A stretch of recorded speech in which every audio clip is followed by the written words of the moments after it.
ሰላም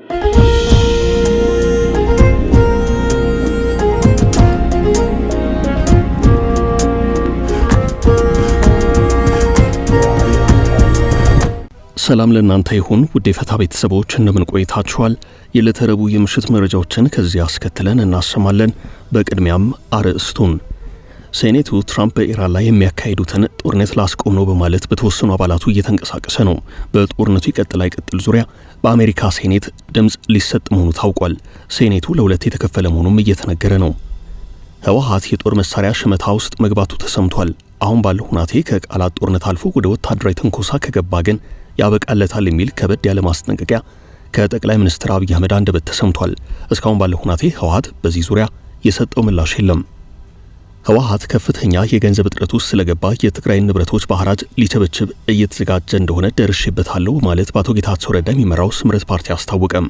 በግዢ ሊሳተፉ ያሰቡ ባለሀብቶችን እንዲሁም ሂደቱን ለማቀላጠፍ ያሰቡ ካሉ ያላቸውንም ባንኮች ጭምር በጥብቅ ማስጠንቀቁን እንመለከታለን።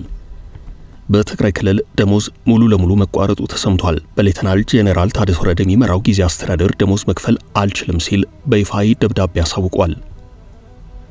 በደቡባዊ ጅቡቲ በትናንትናው ዕለት የድሮን ጥቃት 4 ህፃናት ለሞት መዳረጋቸው ተሰምቷል። የጅቡቲ ባለስልጣናት ፍንዳታው መከሰቱን ያረጋገጡ ሲሆን ለጉዳዩ ቅርበት ያለው የወሬ ምንጭ የተፈጸመው የድሮን ጥቃት መሆኑን ገልጿል። በአምስተኛ ቀኑ በቀጠለው ጦርነት የመጀመሪያው ዶግ ፋይት የቅርብ ርቀት ውጊያ ልዩ ትኩረት ስቧል። የእስራኤሉ F-35 እና የኢራኑ ያ-130 በሰማዩ ላይ ፊት ለፊት ተናንቀዋል። በዓለም ወታደራዊ ታሪክ ለመጀመሪያ ጊዜ በተከሰተ አነጋጋሪ ክስተት እጅግ ዘመናዊ ተዋጊ ጀት በሰው የሚመራ ሌላ ተዋጊ ጀትን በአየር ላይ መጥቶ በመጣል አዲስ ታሪክ አስመዝግቧል። በአሜሪካና እስራኤል እንዲሁም ኢራን ጦርነት በኢራን የተገደሉ ሰዎች ቁጥር 800ን ተሻግሯል። በዛሬው የኢራን የጦር መርከብ መስጠሟ በርካቶች የገቡበት መጥፋቱም እየተነገረ ነው። ኢራን ለተራዘመ ጦርነት መዘጋጀቷን ስትናገር ትራምፕ ከጦር መሳሪያ አምራቾች ጋር ሊነጋገሩ መሆኑ ተሰምቷል። እነዚህ የሰዓቱ አንኳር ዘገባዎች ናቸው። እስከ ፍጻሜው ከኛ ጋር ስለምትሆኑ እናመሰግናለን።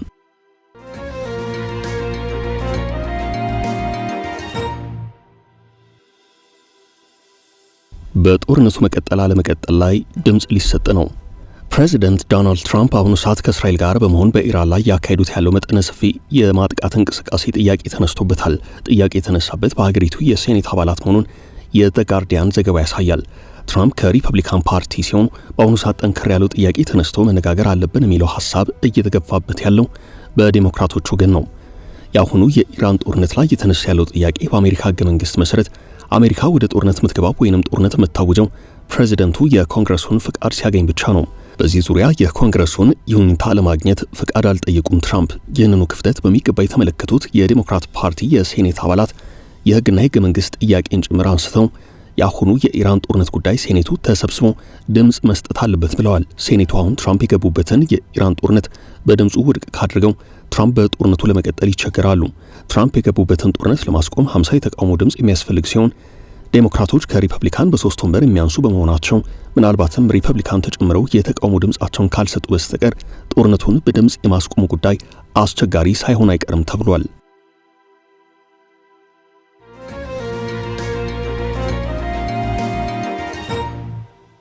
የህወሓት የጦር መሳሪያ ሸመታም የህወሓት አመራሮች ለዳግም ጦርነት ከሚያደርጉት ዝግጅት ጋር ተያይዞ የጦር መሳሪያ ጭምር እየሸመቱ ነው ተብሏል። ጠቅላይ ሚኒስትር አብይ አህመድ ይህን ተናግረዋል። በህወሓትና በፌደራል መንግስት መካከል ያለው ክረት አሁንም እንደቀጠለ ነው። ከዚህ ቀደም የጦር ኃይሎች ጠቅላይ ኤታማዦር ሹም ፊልድ ማርሻል ብርሃኑ ጁላ ህወሓት ከፕሪቶሪያው ስምምነት ውጭ በሆነ መልኩ ከባድ መሳሪያዎችን በመደበቅ ማውጣት እንደጀመረ ተናግረው ነበርም። የጦር ኃይሎች ጠቅላይ አዛዥ ጠቅላይ ሚኒስትር አብይ አህመድ ደግሞ ትናንት አየር ላይ በዋለው በትግርኛ ቋንቋ በተሰራጨው ቃለ መጠይቃቸው ህወሓት የጦር መሳሪያ ሽመታ ውስጥ ገብቷል ብለዋል። ጠቅላይ ሚኒስትር አብይ ይህን የተናገሩት ከመንግስታዊው የዜና ወኪል ከሆነው የኢትዮጵያ ዜና አገልግሎት ኤዚያ ጋር በነበራቸው የትግርኛ ቃለ ምልልስ ነው። ትናንት ምሽቱን አየር ላይ በተሰራጨው በዚሁ ቃለ ምልልሳቸው በአሁኑ ሰዓት በሰሜኑ ክፍል እየታየ ያለውን ወታደራዊ ውጥረት በተመለከተ አስተያየት ሰጥተዋል። የሰሜኑን ጦርነት ካስቆመው የፕሪቶሪያው ስምምነት ጀምሮ እስከ ወልቃይት ተፈናቃዮች ድረስ ማብራሪያ የሰጡት ጠቅላይ ሚኒስትሩ የወልቃይት ተፈናቃዮች ወደ ቀያቸው መመለስ አለባቸው የሚል እምነት ቢኖርም ህወሓት እክል በመፍጠሩ ምክንያት የተደረጉ ጥረቶች አልተሳኩም ብለዋል። ብዙ ጊዜ ተነጋግረናል። አሁንም እምነታችን ምን እንደሆነ ህዝባችን ያውቀዋል። ነገር ግን በቆሞ ቀሩ ግትር አቋም ምክንያት ያስብነው አልተሳካም ብለዋል። የሁለት ዓመታቱ ጦርነት ያስቆመው የፕሪቶሪያው ስምምነት በሙሉነት እንዳይፈጸም ምክንያት ከሆኑት ጉዳዮች አንዱ ህወሓት ህገ መንግስቱንና ተቋማትን ባለማክበሩ ወደ ጎን በመተው ነው ብለዋል። የህወሓት አመራሮች ለጦርነት እየተዘጋጁ ነው ያሉት ጠቅላይ ሚኒስትሩ ቆሞ ቀር ያሉትን ህወሓት በግልጽ ጸረ ኢትዮጵያ ከሆኑ ኃይላት ጋር ተሰልፏል ብለዋል። የኃይል አሰላለፉን ከኢትዮጵያ ጠላቶች ጋር ከማድረጉም ባሻገር ተስፋውን ጭምር በእነሱ ላይ ጥሏል ብለዋል። ቡድኑ ተስፋውን በውጭ ኃይላት ላይ ያደረገው በአባላቱና በህዝብ ላይ የነበረው ተስፋ እየተዳከመ በመምጣቱ ነው ያሉት ጠቅላይ ሚኒስትሩ የትግራይ ህዝብ በተለይ ወጣቱ ታጣቂዎችን ጨምሮ እምቢ ለጦርነት ሲል እያየን ነው። ለጦር መሳሪያ የሚውለው የገንዘብ ምንጭም የትግራይ ወርቅና ሌሎች ማዕድናት ናቸው ብለዋል። የኔ አቋም ህወሓት አሁን ባለው አካሄድ ከቃላት አልፎ ወደ ወታደራዊ ተንኮሳ ከገባ ግን ማለት የምችለው እንደ ቀድሞ መስሎሽ ጎርፉ ይወስድሻል ብቻ ነው ብለዋል። በበኩላችን በፍጹም በጭራሽ ትግራይ ላይ የሚጀመር ጦርነት እንደሌለ ለማረጋገጥና ለመግለጽ ወዳለው ያሉት ጠቅላይ ሚኒስትሩ በትግራይ ዳግም ውጊያ የመጀመር ፍላጎትና ሐሳብ እንደሌለን ህዝባችን ማወቅ አለበት ብለዋል።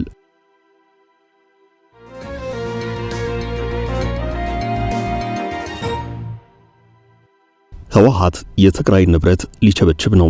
ስምረት ፓርቲም ህወሓት በትግራይ መሸጥ የማይገባቸውን የመንግስት ንብረቶች ሳይቀር አንድ ባንድ ለመሸጥ በሰፊው እንቅስቃሴ እያደረገ ነው ሲል በአቶ ጌታቸው ረዳ የሚመራው ስምረት ፓርቲ አስታውቋል። ፓርቲው ባወጣው መግለጫ ኋላ ቀሩ ሲል የጠራውን ህወሓትን በመንግስት ስር የሚተዳደሩ ቤቶችንና ታሪካዊ ቅርሶችን በሐራጅ ለመሸጥ እየተንቀሳቀሰ ይገኛል ሲል ወቅሷል። የመቀለ ኤፍኤም ህንፃ፣ ሜነን ሆቴል፣ ሜጋ ህትመትን፣ ትርንጎ ሆቴልን፣ የኦርኬስትራ ፖሊስና ሌሎች ሰፋፊ የመሬት ይዞታዎች ናቸው በህወሓት ይሸጣሉ ሲል ስምረት ፓርቲ ተናገረው። ህወሓት ሽያጩን ለማከናወን እየተንቀሳቀሰ የሚገኙ ሸሪኮቹ ለሆኑ ባለሀብቶች ነው ያለው ስምረት ፓርቲ ንብረቶቹን ግልጽነት በሌለው ሁናቴ በሐራጅ ለመሸጥ እየተንቀሳቀሰ ይገኛል ብሏል። በዚሁ ሽያጭ በመሳተፍ ንብረቶቹን ገዝተው በእጃቸው ለማስገባት የሚንቀሳቀሱ ባለሀብቶች ካሉም እጃቸው መሰብሰብ ይኖርባቸዋል ብሏል። ፓርቲው የህዝብ ንብረቶችን ለመግዛት ህጋዊ ባልሆነ ጨረታ ውስጥ የሚሳተፍ ባለሀብትና ሂደቱን የሚያቀላጥፍ ባንክ በህግ ይጠየቃልን ብሏል። ስምረት ፓርቲ በዚህ የዛሬው መግለጫው ቡድኑ የካቲት ወር የመንግስት ሰራተኞች ደሞዝ እንዳይከፈል አዟል። ከያንዳንዱ የመንግስት ሰራተኛ ወርሃዊ ደሞዝ ቢያንስ 20% ለመቀነስ እንዳቀደ ደርሰንበታል ብሏል። የክልሉን በጀት ለጦርነትና ላልተገባ ዓላማ ሲያውል የቆየው ይኸው ቡድን አሁን ከፍተኛ የገንዘብ እጥረት ስላጋጠመው መሰል ህገወጥ ተግባራትን ለመፈጸም ተገዷል ሲል በአቶ ጌታቸው ረዳ የሚመራው ስምረት ፓርቲ መግለጫ አውጥቷል።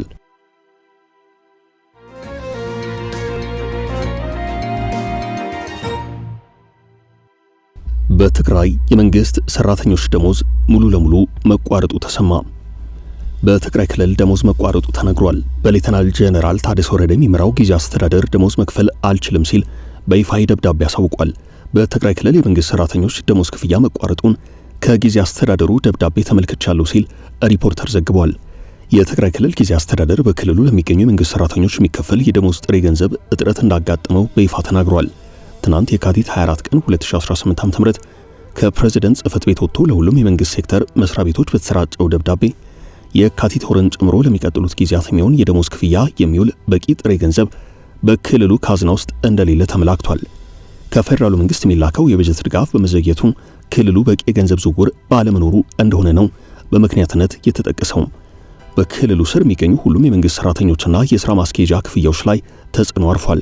ክፍያው እስከ መቼ ሊቋረጥ እንደሚችል በደብዳቤው ላይ በግልጽ የተቀመጠ ነገር የለም። የውሳኔ በተለይ የኑሮ ውድነት በበረታበት በዚህ ወቅት በሺዎች የሚቆጠሩ ሰራተኞችና ቤተሰቦቻቸው ከፍተኛ ማህበራዊና ምጣኔ ሀብታዊ ጫና ሊፈጥርባቸው ይችላል። ይህ በዚህ እንዳለ የፌደራሉ ምክር ቤት በሚያቀርበው ቀመር መሰረት ክልሎች ከፌደራሉ መንግስት ቀጥተኛና ቀጥተኛ ያልሆነ ዓመታዊ በጀት ያገኛሉ። ከዚህ በተጨማሪም በሀገሪቱ ውስጥ በሚከሰቱ ለውጦችና በመንግስቱ ውሳኔዎች መሰረት ፕሮጀክት ተኮር እርዳታና ድጎማዎች ከፌደራሉ መንግስት ለክልሎች ይሰጣል። በኢትዮጵያ በቅርቡ የተመሰረቱትን ክልሎች ጨምሮ በአጠቃላይ 12 ክልሎችና 2 የከተማ አስተዳደሮች አሉ። ዓመታዊ በጀት ድልድል የሚካሄደው ከህዝብ ብዛትና ከሌሎች መሰረታዊ ፍላጎቶች በመነሳት ነው። በዚህ ዓመት ከፍተኛ የታክስ ገቢ ከሚሰበስቡ ክልሎች አንዷ ለሆነችው ትግራይ 18.8 ቢሊዮን ብር የሚጠጋ ቋሚ በጀት ከፌደራሉ መንግስት መመደቡ ተነግሮ ነበርም። በአጠቃላይ ለ2018 ለትግራይ የተመደበው 18.8 ቢሊዮን ብር ዓመታዊ በጀት ለ12 ወራት ተካፍሎ በየወሩ የሚላክ ሲሆን ነገር ግን የገንዘብ ከጥቅምት ወር ጀምሮ መቆሙን የክልሉ ጊዜያዊ አስተዳደር ሲናገር ቆይቷል። ወደ ትግራይ ክልል የሚላከው በጀት መቋረጡን በተመለከተ እስካሁን ከፌደራሉ መንግስት ወገን የተሰጠ ይፋዊ ማብራሪያ የለም።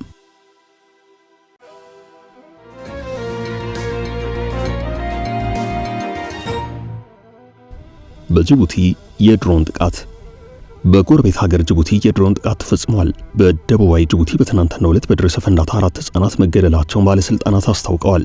ጥቃቱን ተከትሎ የጅቡቲ አቃቤ ሕግ ሐሰን መሐመድ ሐሰን ባወጡት መግለጫ ሕፃናቱ የሞቱት በአፋር ክልል በሚገኘው የዳሄል ዞን በደረሰ ፍንዳታ ነው ብለዋል።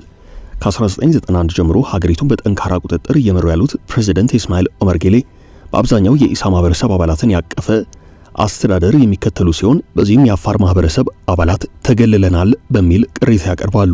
የጅቡቲ ሰብአዊ መብቶች ሊግ ባወጣው መግለጫ ደግሞ እድሜያቸው 6 እና 7 ዓመት የሆኑ 2 ህጻናት በቦታው ሲገደሉ ሌሎች 2 ህጻናት ደግሞ በፍጥነት ወደ ሕክምና መወሰዳቸውን ተናግሯል። ጥቃቱ የደረሰው ህጻናቱ ከብት እየጠበቁ በነበረበት ወቅት ሲሆን ከሟቾቹ በተጨማሪ ሌሎች 6 ሰዎች ለከባድና ለቀላል መቁሰል አደጋ ተዳርገዋል ተብሏል። ባለፉት 6 ወራት በዚሁ አካባቢ በሚገኝ ማህበረሰብ ላይ ተፈጸመ 6ኛው የድሮን ጥቃት ነው ብሏል። ለጥቃቱም የመንግስት አካላትን ተጠያቂ አድርጓል። የጅቡቲ አቃቤ ሕግ ሐሰን መሐመድ በበኩላቸው የፍንዳታውን መንስኤ ለማጣራት የባለሙያዎች ቡድን ወደ ስፍራው መላኩን ገልጿል። ይህ ክስተት ባለፈው ዓመት የካቲት ወር ባለስልጣናት ከኢትዮጵያ ድንበር አቅራቢያ በፈጸሙት የድሮን ጥቃት 8 የአማጺ ቡድን አባላትና ቁጥራቸው ያልታወቀ ንጹሃን ዜጎች መገደላቸውን ተከትሎ የመጣ ስለመሆኑ ነው የተዘገበው።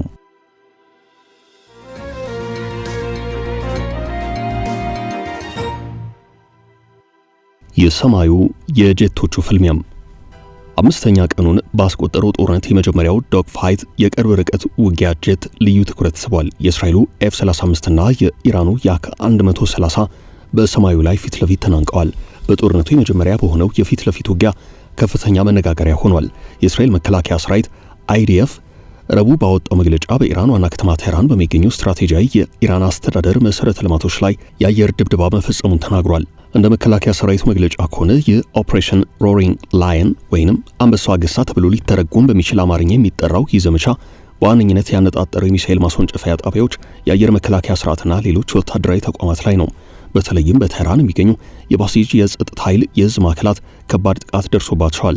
የእርምጃ የተወሰደው ባለፈው ሳምንት የኢራን ከፍተኛ መሪ አያቶላ አሊ ኻሜኒ መሞታቸውን ተከትሎ በቀጠናው ከፍተኛ ውጥረት በነገሰበት ወቅት ነው።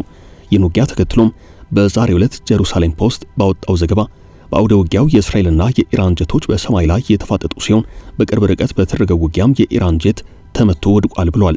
ዛሬ ረፋድ በዓለም ወታደራዊ ታሪክ ለመጀመሪያ ጊዜ እጅግ ዘመናዊ F-35 ተዋጊ ጀት በሰው የሚመራ ሌላ ተዋጊ ጀትን በአየር ላይ መጥቶ ጥሏል። የእስራኤል አየር ኃይል ንብረት የሆነው ይህ ጀት ሩሲያ ሰራሹን የኢራን ያክ 130 የጦር አውሮፕላን በቀጥታ በኢራን ዋና ከተማ ቴህራን የአየር ክልል ውስጥ አድኖ መጥቷል። የእስራኤል መከላከያ ድርጊቱን ያረጋገጠ ሲሆን ጥቃቱ የተፈጸመው ከጠዋቱ 2 ሰዓት ከ35 ገደማ ነው ብሏል። ይህ ክስተት በሁለቱ ሀገራት መካከል ያለው ጦርነት ወደማይመለስበት ከፍተኛ ደረጃ ያሸጋገረው ሲሆን በዓለም የጦር መሳሪያ ታሪክም F-35 አውሮፕላን በሰው የሚበር ጀትን ሲጥል የመጀመሪያው ሆኖ ተመዝግቧል ሲል ዘገባው አመላክቷል።